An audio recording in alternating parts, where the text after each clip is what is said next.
kita bicara tentang fungsi simetris dan fungsi gelombang antisimetris. Kalau satu elektron, itu keadaan kuantumnya itu NLM sama MS juga ya berarti.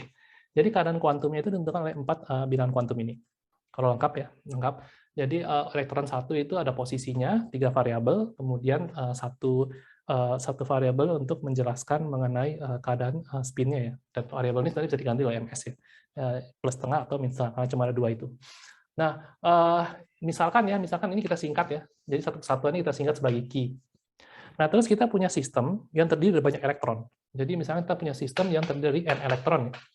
Dari N1, 2 sampai dengan elektron ke N. Maka fungsi gelombangnya itu bisa ditulis sebagai Q1. Jadi fungsi ini ya, fungsi apa ini istilahnya? Q1 ini merupakan posisi sama keadaan spin ya. Oh, saya lupa nih. Fungsi gelombang yang melibatkan spin yang juga memasukkan unsur spin ya, itu disebut dengan orbital spin. Jadi ini yang lengkap ya, orbital spin. Nah, Q1, kemudian Q2 dan seterusnya sampai dengan Qn ya. Sebenarnya kalau kita bicara Q1, Q2 sampai dengan Qn ini lebih banyak arah juga simbolik ya. Pada prakteknya kalau kita punya sistem terdiri dari n elektron, kita sebenarnya tidak bisa membedakan mana elektron 1, mana elektron 2, mana elektron 3 dan seterusnya. Jadi kalau di mekanika klasik, kalau kita punya banyak partikel, meskipun partikelnya identik, kita masih bisa mengikuti ya, melabeli partikel tersebut. Misalkan kita melabeli partikel ini sebagai partikel 1 gitu ya, dan ini adalah partikel 2. Kemudian setelah berapa waktu, kan partikelnya itu nyebar lagi ya, nyebar lagi. Nah, dengan cara kita mengikuti trajektori pergerakan posisi ya, tiap dari waktu ke waktu, partikel yang tadi awalnya kita labeli 1 ini, maka kita akan menemukan bahwa nanti misalkan di terakhir di sini ya, kita akan menemukan oh berarti ini adalah partikel 1 ini. Kemudian kalau awalnya partikel yang kita labeli 2 itu ada di sini, kalau kita mengikuti trajektorinya, nah ini nanti mungkin kita akan menemukan partikel 2 itu ada di sini ya. Jadi meskipun partikelnya identik, tapi kalau di mekanika klasik kita bisa mengikuti trajektori pergerakan partikel dari waktu ke waktu ya dengan hukum kedua Newton, dan itu memungkinkan kita untuk selalu keep tracking ya, mana partikel 1 di mana partikel 2 meskipun partikel tersebut identik. Nah, dalam mekanika kuantum, jadi kita nggak memiliki kemampuan untuk menentukan posisi dan momentum secara bersamaan ya. Jadi kita akan kesulitan untuk menentukan di mana sebenarnya posisi partikel dari waktu ke waktu. Nah, jadi di dalam sistem mikroskopik dalam ranah mekanika kuantum tidak mungkin kita bisa melabeli mana elektron nomor 1, mana elektron 2. Jadi sebenarnya kita nulis Q1, Q2 ini memang pure simbolik sebenarnya. Yang jadi pertanyaan itu adalah misalkan ada satu operator yang kalau misalnya dioperasikan ke fungsi gelombang, sebetulnya operatornya operator permutasi ya. Misalnya operator 1, 2 gini. Yang kalau dioperasikan ke fungsi gelombang, efeknya dia adalah menukar keadaan kuantum partikel 1 dan partikel 2. Jadi keadaan kuantum elektron 1 dan elektron 2 itu ditukar. Sehingga kalau secara simbolik ya kita nulisnya seperti ini. Q2 sama Q1 itu seolah terbalik. Nah, ini sebenarnya kalau kita pikirkan secara fisik ya, di ranah makroskopik ya, ini sebenarnya nggak ada maknanya. Karena Anda mikirnya ini seperti ini ya, ini ada dua benda ya. Dua benda yang persis sama. Posisinya berbeda. Terus ini dua benda yang sama persis ini, itu dibalik. Kan secara makroskopik nggak ada bedanya, karena partikelnya sama. Energinya juga harusnya nggak berubah. Energinya sama. Tapi di mikroskopik ini memiliki konsekuensi menarik. Yang jelas kalau misalkan ini kita flip sekali, Q1 sama Q2 kan terbalik ini. Tapi kalau kita flip lagi, jadi setelah kita flip ini, terus kita kasih lagi operator yang sama ya, P12, jadi P12 kuadrat ya, artinya P12, dikalikan 6 Q1, Q2, dan seterusnya, Qn. Ini hasilnya jadi kalau dioperasikan sekali, itu Q1, Q2 balik. Kalau dioperasikan sekali lagi, Q2 sama Q1 dibalik lagi. Sehingga dia akan kembali ke semula ya. Ini simbolik ya. Simbolik. Jadi kalau kita mengoperasikan operator permutasi 2 kali, harusnya dia kembali ke keadaan semula ya. Nah, kita akan mendapatkan fungsi yang sama. Jadi ini berarti kan nilai eigennya adalah 1 ya. Artinya fungsi ini merupakan fungsi eigen buat operator P12 ini, dan nilai eigennya adalah 1. Nah, ini adalah nilai eigen untuk operator P12 kuadrat. Nilai eigen dari operator P12 saja, operator permutasi saja, itu apa? Nah, kalau kita lihat ya, P12 ini kalau kita bicara tentang nilai eigen, berarti kan secara simbolis kita harus membaca seperti ini ya. Ini dikalikan ini, maka hasilnya adalah nilai eigen dikalikan dengan fungsi yang sama ya, Q1, Q2, dan Qn.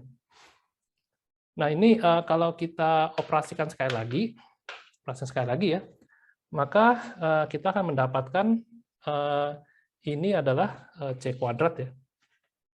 C kuadrat. Nah, dari sini kita dapat C itu adalah akar dari 1 ya, dan sifatnya akar itu ada plus minusnya ya. Jadi kalau misalnya kita di sini ya, kalau misalnya kita mengoperasikan operator permutasi 1, 2 ini ke fungsi gelombang, maka fungsi gelombang ini nantinya tentu sama ya, tentu keadaan sama, tapi nilainya bisa plus, bisa minus. Ini bisa plus, bisa minus. Jadi karena elektronnya identik, karena elektron itu identik, kalau kita nge-flip ya sebenarnya nggak ada bedanya antara yang sebelum kita flip dengan sesudah kita flip.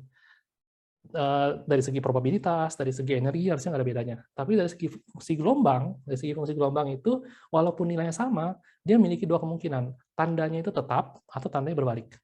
Jadi yang semula minus jadi plus, yang plus jadi minus, atau tetap yang minus jadi minus, plus yang plus. Nah, kalau misalkan fungsi gelombang itu elektronnya itu ditukar, kemudian nilainya itu tetap, tanda tidak berubah, itu disebut dengan fungsi gelombang simetris. Kalau misalkan dia berubah tanda, maka fungsi gelombang kita sebut sebagai fungsi gelombang antisimetris. Selanjutnya, praktek eksperimen itu selalu menunjukkan bahwa sistem dari n elektron itu hanya menunjukkan sifat antisimetris terhadap pertukaran dua elektron.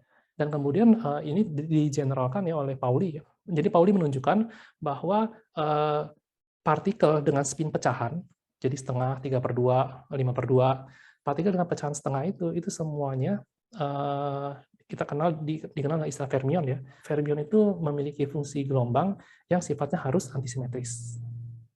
Sementara partikel-partikel lain yang spinnya itu bilangan bulat ya, 0, 1, 2, dan seterusnya, dikelompokkan dalam kelompok boson, dan boson itu fungsi gelombangnya itu harus simetris. Nah, tapi karena kita tertarik dengan elektron saja ya, kita perlu mengingat bahwa sistem n elektron itu fungsi gelombangnya harus bersifat antisimetris. Jadi sifat antisimetris ini memiliki konsekuensi khusus ya, beberapa sifat menarik dari sifat antisimetris ini. Kalau misalkan dua elektron tersebut itu memiliki keadaan yang sama. Jadi Q1 itu sama dengan Q2 sama dengan Q. Artinya apa ini? Artinya dari segi posisi dia sama, dari segi spasial ya, posisi koordinatnya sama, keadaan kuantumnya sama, 3 keadaan kuantumnya sama, kemudian keadaan kuantum spinnya, ms-nya itu juga sama. Jadi karena Q ini kan kita untuk mewakili ini semua ya, akibat dari flipping ini ya, maka Q1 sama Q2 terbalik ini ya posisinya. Terbalik keadaan posisi dan spinnya itu berbalik ya. Nah, kemudian yang sebelah sini itu kalau di antisimetris, maka minus C, Q1, Q2, dan Qn ya, seperti ini ya. Kalau dua elektron yang keadaan kuantumnya sama persis, jadi Q1 sama dengan Q2 sama dengan Q, maka ini bisa kita tulis sebagai Q aja ya, Q. Seperti ini Q. Nah, maka kita akan dapatkan ini sama. Nah, ini kalau kita pindah ke sebelah kiri, dia menjadi 2 kali C sama dengan Q. Nah, ini menunjukkan bahwa ada 2 elektron yang keadaan kuantumnya sama ya. Nah, ini nilainya harus sama dengan 0. Dengan kata lain, fungsi gelombang ini itu akan lenyap. Nah, ini adalah karakteristik dari sistem yang memiliki fungsi gelombang yang bersifat antisimetris. Jadi kalau ada dua partikel ya, dalam hal ini elektron, itu memiliki keadaan kuantum yang sama, maka fungsi gelombangnya akan hilang, 0. Dengan kata lain berarti kan psi kuadrat juga 0 ya. Psi kuadrat 0 itu berarti peluang kita menemukan sistem yang elektron itu memiliki keadaan kuantum yang sama, itu peluangnya adalah 0. Jadi kalau ada 2 elektron yang spinnya sama, dia tidak mungkin menempati posisi yang sama. Jadi kalau misalnya ini kita punya elektron, kemudian elektron, ini adalah jarak elektron R2 ya, jarak elektron kedua ya. Spinnya sama-sama, misalnya spin atas ya, sama-sama spin atas. Terus ini adalah probabilitasnya. Maka probabilitas ketika R2 ini ada di sini ya, sama dengan R1, itu probabilitasnya adalah 0. Nah, karena probabilitas itu bersifat kontinu ya, bersifat kontinu, berarti kan kalau dia mendekat di sini itu juga probabilitasnya mendekati nol. Artinya elektron yang spinnya sama ini cenderung menolak satu dengan yang lainnya. Efek tolakan ini kemudian disebut dengan efek tolakan Pauli. Dan kalau misalkan elektron ini spinnya berbeda ya, maka tidak masalah dia ada di tempat yang sama. Nah, Anda mungkin membayangkan bagaimana bola yang padat gitu, yang bisa bola biliar itu menempati tempat titik yang sama dalam ruang. Nah, yang perlu Anda ingat adalah elektron itu bukan bola biliar ya. Elektron itu bukan partikel, dia bukan juga gelombang. Jadi tidak masalah elektron yang spinnya itu berbeda, keadaan spinnya berbeda, itu menempati titik yang sama dalam ruang. Gitu. Tapi kalau spinnya sama, dia akan saling menolak. Kita nggak bisa apa ya istilahnya? Kita tidak bisa menyamakan tolakan Pauli dengan elektrostatik ya, karena elektron itu bermuatan negatif, maka negatif dengan negatif saling tolak menolak. Kenyataannya kalau spinnya berbeda, dia bisa saling di tempat yang sama. Jadi tolakan Pauli itu lahir dari ini ya, dari sifat fungsi gelombang yang antisimetris ya. Jadi semua fermion itu memiliki fungsi gelombang yang bersifat antisimetris terhadap pertukaran dua partikel. Kalau kita bicara tentang boson, maka larangan Pauli itu tidak berlaku. Karena fungsi gelombangnya itu simetris. Dan boson itu mengizinkan ya dua partikel yang, kalau bisa partikel boson, maka dua boson yang spinnya itu entah berlawanan atau sama, itu berada pada tempat yang sama, itu nggak ada masalah. Tapi karena kita bicara tentang elektron, fermion, ya, semua fermion itu mematuhi tolakan Pauli ini. Ya, tolakan Pauli ini kemudian juga kemudian digeneralisir sebagai larangan Pauli ya. Tidak ada dua elektron yang memiliki satu set keadaan kuantum yang sama. Satu set itu berarti kan N, L, M, MS. Sama-sama elektron, tapi dengan hanya perbedaan spin aja. Itu yang satu tolak menolak, yang satu itu nggak ada masalah kalau dia merapat.